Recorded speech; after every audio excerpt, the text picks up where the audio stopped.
శివపురం అనే గ్రామంలో శంకరయ్య, పార్వతమ్మ అనే దంపతులు ఉండేవారు. ఒకరోజు వాళ్ళ దూరపు చుట్టం అనసూయమ్మ పార్వతమ్మ ఇంటికి వచ్చింది.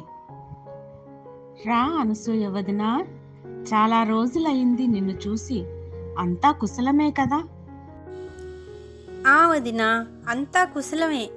ఇన్ని రోజులు ఏదో ఒక సమస్య, అందుకే రావటానికి కుదరలేదు. నీకేమి వదినా, అదృష్టవంతురాలివి.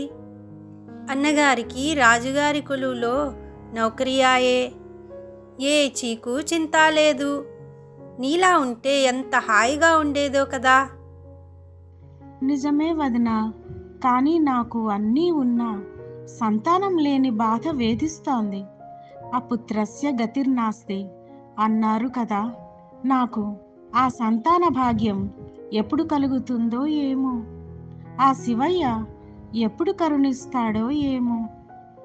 బాధపడకు వదినా, నీ మంచి మనసుకు అంతా మంచే జరుగుతుంది. త్వరలోనే నాకు శుభవార్త చెప్తావు చూడు.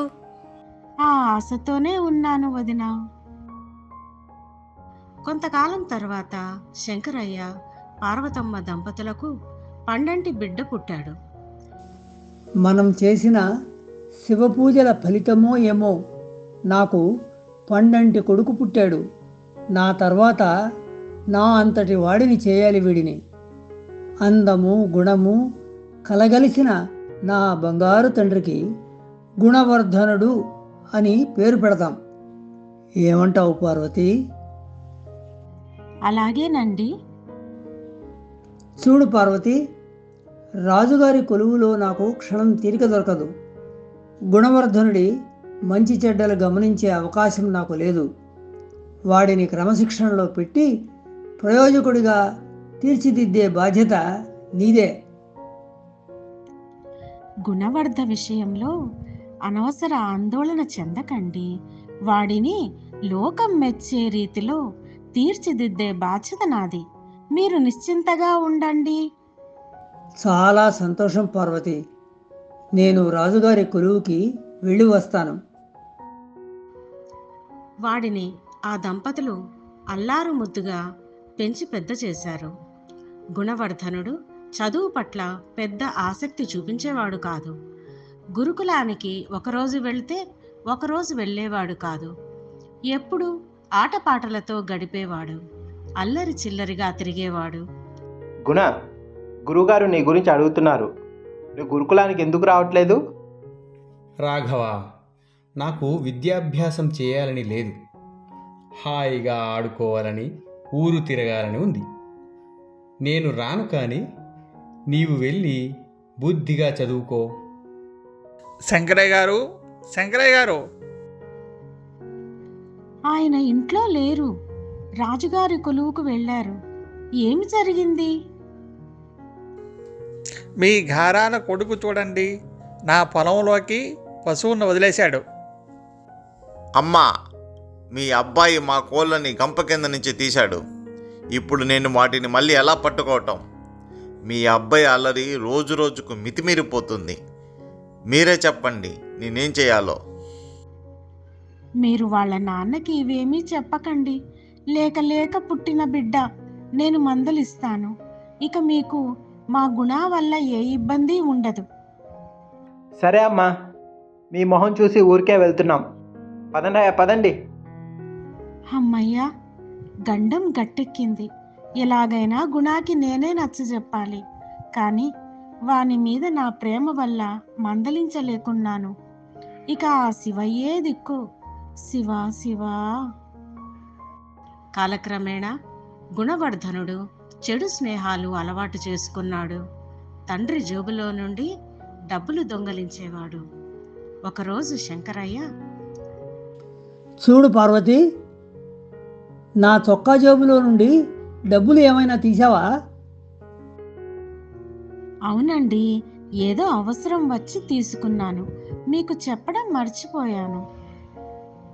అవునా? సరేలే పార్వతి, నేను కొలువుకు వెళ్తున్నాను. డబ్బులు ఆయన తీయలేదు, నేను తీయలేదు అంటే గుణవర్ధనుడే తీసి ఉంటాడు. అవసరమైతే అడగొచ్చుగా, అడగకుండా తీసే అవసరం ఏమొచ్చిందో ఏమో. వీడు డబ్బుతో ఏం చేస్తున్నాడు? వీడిని జాగ్రత్తగా ఒక కంట కనిపెట్టాలి. గుణవర్ధనుడు ఊరి బయట ఆకతాయి మిత్రులతో జూదం ఆడుతుంటాడు. నాన్న జేబులో నుంచి ఆయనకు తెలియకుండా తీసిన డబ్బు. ఎలాగైనా ఈసారి గెలవాలి. కొంతసేపు జూదం ఆడిన తర్వాత గుణవర్ధనుడు ఆటలో ఓడిపోయాడు. ఇక పందెంలో పెట్టడానికి నీ దగ్గర డబ్బులు ఏమీ లేవుగా, ఇక ఆట ఆపి ఇంటికెళ్ళు. మిత్రమా, డబ్బులు అయిపోతే మళ్ళీ తేలేను అనుకున్నారా? మీరు ఆడుతూ ఉండండి, క్షణంలో వస్తాను అని చెప్పి ఇంటికి పరుగున వెళ్ళాడు. పార్వతమ్మ ఇంట్లో లేకపోవడం గమనించి పూజ గదిలోకి వెళ్ళి ఒక వెండి పాత్రని తీసుకుని జూదరుల వద్దకు వెళ్ళాడు. శభాష్ మిత్రమా, మొత్తానికి కట్టికడనిపించుకున్నావు. ఇక ఆలస్యం దేనికి, ఆ వెండి పాత్ర పందెంలో పెట్టు. కొంతసేపు ఆడిన తర్వాత అయ్యో, ఈ వెండి పాత్రని కూడా పందెంలో పోగొట్టుకున్నానే. ఇది రాజుగారు నాన్నకు బహుమానంగా ఇచ్చింది. నాన్నకు తెలిస్తే ఎంత బాధపడతారో కదా. అయ్యో, ఎంత పని చేశాను. బాధలో ఉన్న గుణవర్ధనుడి భుజం మీద మిత్రుడు చేయి వేసి, మిత్రమా, ఈరోజు నువ్వు ఓడిపోవచ్చు, మళ్ళీ రేపు ఇంతకు రెట్టింపు గెలుస్తావు. ఇప్పుడు నీ బాధపోయి ఆనందంగా ఉండాలంటే మద్యపానం ఒక్కటే మార్గం. దారిలో శంకరయ్య మిత్రుడు చంద్రయ్య తూలుతున్న గుణవర్ధనుడిని చూసి, అయ్యో, ఏమిట్రా అలా తూలుతూ నడుస్తున్నావు? ఒంట్లో బాగోలేదా? అని దగ్గరకు వచ్చి మద్యం వాసన గుప్పుమనగానే, శివ శివ, మీ నాన్న ఎంత గొప్పవాడు, ఆయన కడుపున చెడబుట్టావు కదరా అని అసహించుకొని వెళ్ళిపోయాడు.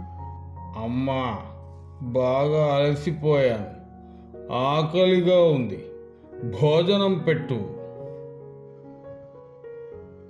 తులసివనంలో గంజాయి మొక్కలా పుట్టావు కదరా.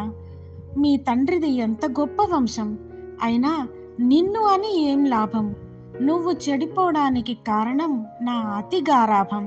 చిన్నతనంలో నిన్ను దండించి ఉంటే ఇలా వ్యసనపరుడి అయ్యేవాడిది కాదు. నీ తప్పులు మీ నాన్నకు చెప్పకుండా పెద్ద తప్పు చేశాను. నువ్వు గురుకులానికి వెళ్ళి బుద్ధిగా చదువుకుంటున్నావని అబద్ధాలు చెప్పేదాన్ని.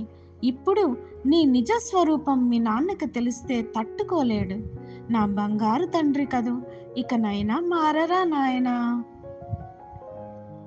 నన్ను క్షమించమ్మా, నువ్వు బాధపడుతుంటే నేను చూడలేను. ఇక నుండి మారతాను, నాన్నకి మంచి పేరు తెస్తాను, నా మాట నమ్ము. కానీ మరుసటి రోజు యథావిధిగా మిత్రులను కలుసుకోవడానికి బయలుదేరాడు గుణవర్ధనుడు. దారిలో శివాలయం బయట భక్తితో నమస్కరిస్తున్న వ్యక్తిని చూసి గుణవర్ధనుడు పకాలున నవ్వి, ఏమిటో ఈ పిచ్చి జనం, బండరాయిని పట్టుకుని దేవుడని పూజిస్తారు. ఒకరోజు శంకరయ్య రాజుగారి కొలువుకు వెళ్తున్నాడు. అదే సమయంలో గుణవర్ధనుడు మిత్రుడు అయిన ఓ జూదరి చేతిలో వెండి పాత్రని చూసి ఆగి ఆశ్చర్యంతో, ఏ ఆగు, ఈ పాత్ర నీకెక్కడిది? ఇది రాజుగారు నాకు బహుమానంగా ఇచ్చింది. నిజం చెప్పు, లేకుంటే నిన్ను రాజభటులకు పట్టిస్తాను. అయ్యా, ఈ వెండి పాత్రను మీ అబ్బాయి గుణవర్ధనుడే జూదంలో పెట్టి ఓడిపోయాడు. నేను దొంగతనం చేయలేదు. నువ్వు ఎవరితో ఏం మాట్లాడుతున్నావో తెలుసా? నా కొడుకు గుణవర్ధనుడు. పేరుకు తగ్గట్టు వాడు గుణవంతుడు. అతను జూదం ఆడటం ఏమిటి? నీ దొంగతనం కప్పిపుచ్చుకోవడానికి అబద్ధాలు చెబుతున్నావు. జాగ్రత్త, రాజుగారికి నీ మీద ఫిర్యాదు చేస్తే ఏమవుతుందో తెలుసా? అయ్యా, నేను చెప్తుంది అక్షరాల నిజం, నన్ను నమ్మండి. ఈ గ్రామంలో మీ అబ్బాయి అంత జూదరి వ్యసనపరుడు ఇంకొకరు లేరంటే నమ్మండి. నేను ఏ దొంగతనం చేయలేదు. శంకరయ్య అవమాన భారంతో కోపంగా ఇంటికి వెళ్ళి, పార్వతి, నీకు తెలుసా, నీ కొడుకు జోదరి వ్యసనపరుడు అని నాకు ఇప్పుడే తెలిసింది. చూశావా, వాడిలా చెడిపోవడానికి నువ్వు అసలు కారణం. నీ అతి గారాభమే వాడినిలా పెడదారి పట్టించింది. అయ్యో, నన్ను క్షమించండి. వాడు మారతాడనే ఉద్దేశంతో వాడి గురించి మీ దగ్గర దాచిపెట్టాను. వాడిని ఏమీ అనకండి, లేక లేక పుట్టిన బిడ్డ. ఇంతలో గుణవర్ధనుడు తూలుతూ వచ్చి, అమ్మా, బాగా అలసిపోయాను, ఆకలిగా ఉంది, అన్నం పెట్టు. మత్తులో ఉన్న అతన్ని చూసి శంకరయ్య కోపంతో, ఒరే దరిద్రుడా, నా కడుపున చెడబుట్టావు కదరా, ఇక నీకు మాకు ఎటువంటి సంబంధం లేదు. నువ్వు పుట్టలేదని అనుకుంటాం. బయటకు నడు. అయ్యో అయ్యో, వాడు మనల్ని వదిలి ఎక్కడికి వెళ్తాడు? వాడికి చదువు కూడా అబ్బలేదాయే, ఎలా బ్రతుకుతాడు? వాడిని ఇంటి నుంచి వెళ్ళగొట్టకండి. ఒరేయ్, నాన్నను క్షమాపణలు అడిగి బుద్ధిగా ఉంటానని చెప్పురా నాయనా. పార్వతమ్మ వారిస్తున్నా వినకుండా శంకరయ్య గుణవర్ధనుడిని బయటికి గెంటివేశాడు. జరిగిన అవమానానికి అసహనంతో, కోపంతో నడుచుకుంటూ ఊరి పొలిమేర దాటి మరో ఊరు చేరుకున్నాడు గుణవర్ధనుడు. తెల్లవారింది, మత్తు తొలగింది. అర్రే, నేనెక్కడున్నాను? ఎంత దూరం వచ్చేశాను? బాగా ఆకలిగా ఉంది. ఇప్పుడెలా?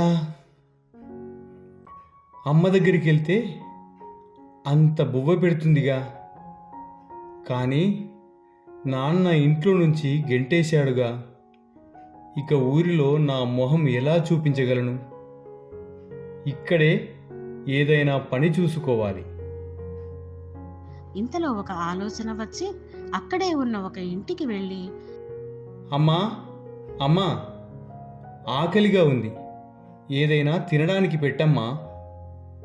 ఉండు నాయనా, వస్తాను. ఇదిగో ఈ అన్నం తిను. ఇదేదో బాగుందే. ఇక ఏదో ఒక పని చేయుట ఎందుకు? ఇలా రోజు ఏదో దొరికిన చోట తిని పబ్బం గడిపేవాడు. ఎక్కడా దొరకకపోతే ఆ ఊరిలోనే ఉన్న శివాలయంలో ప్రసాదం తిని ఉండేవాడు. కొంతకాలం గడిచింది. మహాశివరాత్రి కావడం వలన ఆ రోజు ఎవరూ ఇంట్లో వండలేదు. అందరూ ఉపవాసం, శివనామార్చన చేస్తున్నారు. ఆ రోజు గుణవర్ధనుడికి తినడానికి ఏమీ దొరకలేదు. అమ్మా, అమ్మా, ఆకలిగా ఉంది, ఏదైనా తినడానికి పెట్టమ్మా. నాయన, ఈరోజు శివరాత్రి. మా ఇంటి పొయ్యిలో పిల్లి లేవలేదు. అందరం ఉపవాసం. నీవు గుడికి వెళ్ళి చూడు, ఏమైనా ప్రసాదం దొరుకుతుందేమో. ఒక వ్యక్తి నైవేద్యం తీసుకుని శివాలయం వెళ్తూ కనిపించాడు. గుళ్ళోకి వెళ్తే ప్రసాదమైనా తినొచ్చని అతడిని అనుసరించాడు గుణవర్ధనుడు. గుళ్ళో చాలా మంది భక్తులు కూర్చొని ఉన్నారు. శివుడికి అభిషేకం తర్వాత అలంకారం చేస్తున్నారు. భక్తులు శివ సంకీర్తన చెయ్యసాగారు. గుణవర్ధనుడు మెల్లిగా ఒక పూజారి దగ్గరకు వెళ్ళి, స్వామి, బాగా ఆకలిగా ఉంది, కొంచెం ప్రసాదం ఇప్పించండి. ఏయ్, నిన్ను లోపలికి ఎవరు రానిచ్చారు? ఇంకా శివునికి నైవేద్యం అయినా పెట్టలేదు, ప్రసాదానికి వచ్చేసావు. పో పో, ఇక్కడి నుంచి పో. పోనీలేండి పాపం, ఏదో అడుక్కు తినేవాడు. శివరాత్రి నాడు శివయ్య అందరినీ చల్లగా చూస్తాడు. పో నాయన, కాసేపు ఆగిరా. స్వామికి నైవేద్యం అయ్యాక ప్రసాదం తిందువు గాని.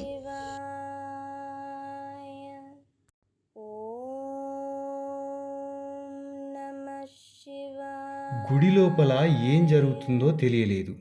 నైవేద్యం అయ్యిందో లేదో. ఉండు, ఈ మారేడు చెట్టు పైకెక్కి చూస్తాను. మెల్లిగా జనం గుమిగూడసాగారు. గుడిలో పూజ, శివనామ జపం జరుగుతూనే ఉన్నాయి.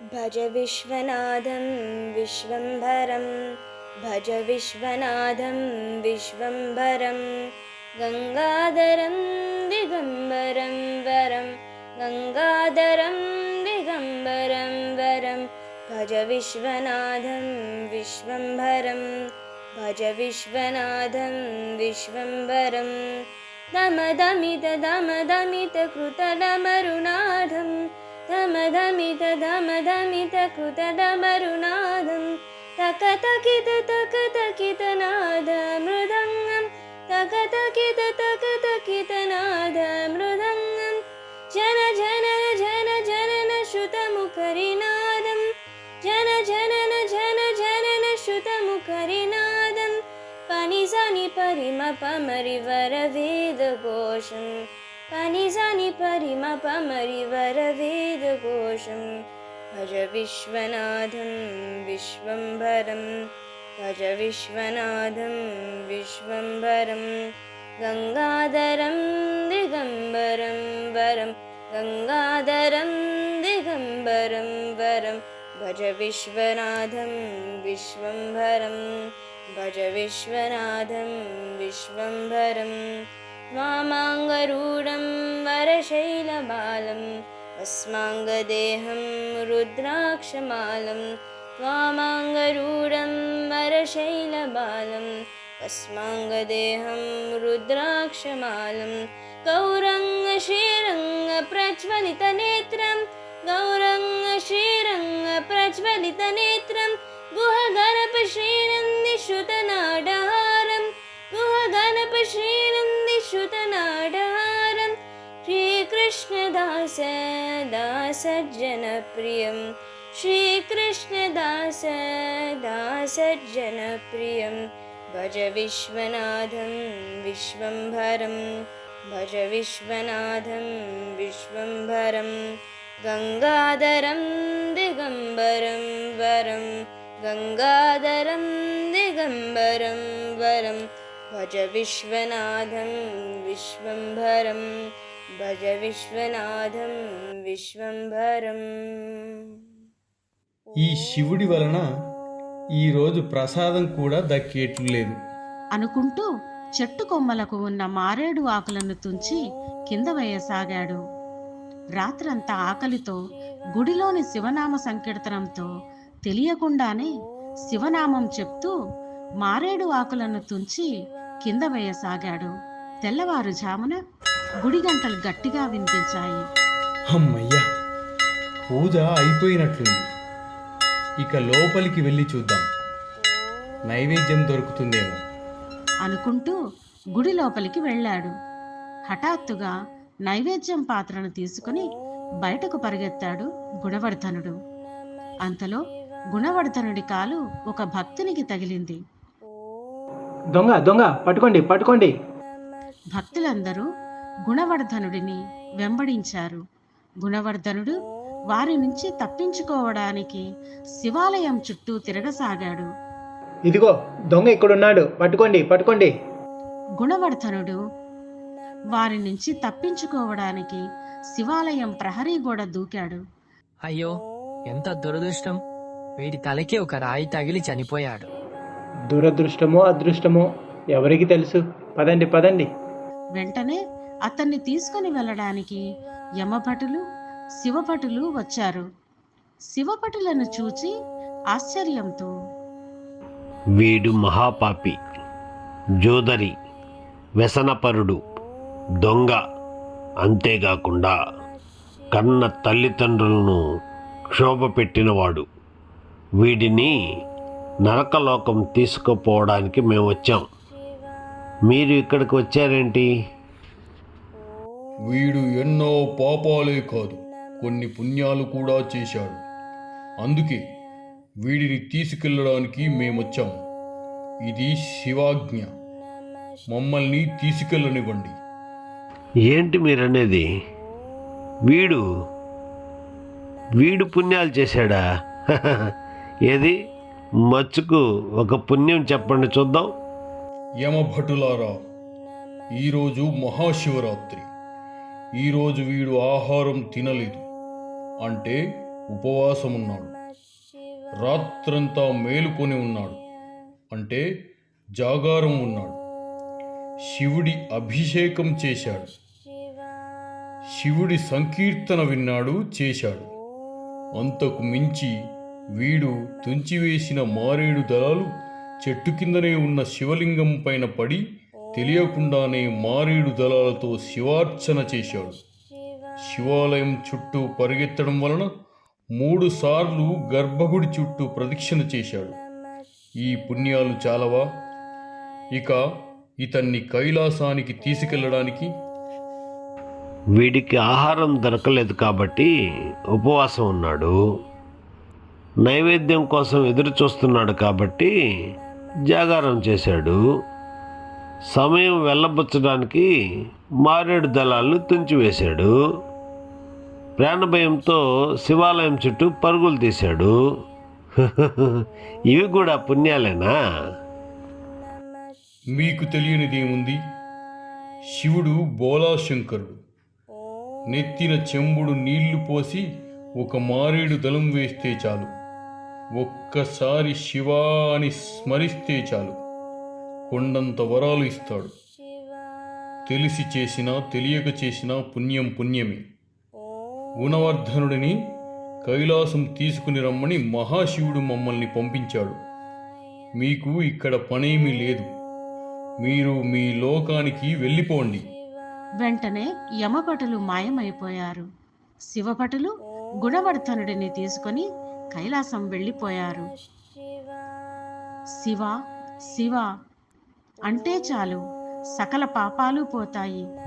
శివ శివ అంటే చాలు సకల శుభాలు కలుగుతాయి. ఓం నమః శివాయ, ఓం నమః శివాయ.